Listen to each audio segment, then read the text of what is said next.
Ito na ang magiging bagong kwarto mo, Rochelle. Pasok! Hindi ka makakalabas dito hanggat hindi inuutos ni Mayor. Pasok! Lakad!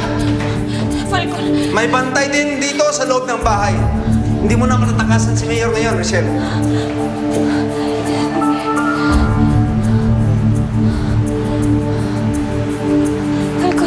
Falcon, sandali lang. Hindi na naman ako tatakas eh.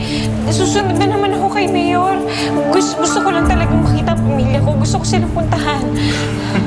Hindi mo sana inabuso ang tiwala ng Mayor sa'yo. Hanggat di bumalik ang tiwala ng Mayor sa'yo, magtiis ka muna dito, Rochelle. Tara lang! Falcon! Diyan ka lang! Falcon, sandali lang! Falcon! Teka na! Sige na naman, parang awa mo na maawa ka naman sa akin. Falcon, sandali lang! Sandali lang, maawa ka naman sa akin. Oh. Huwag, palabasin mo ako dito! Hindi mo kasi ako, hindi ako pwede dito! Falcon! Falcon! Falcon! Ano ba? Buksan mo to!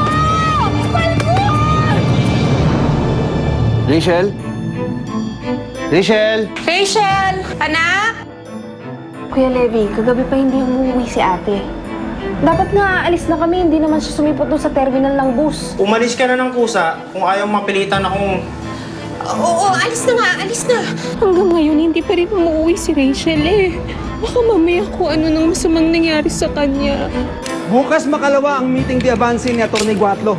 Yun na ang pagkakataon mo, Levi. Pag nagawa mo yan, Levi, amanos na kayo ni Mayor. Malaya ka na.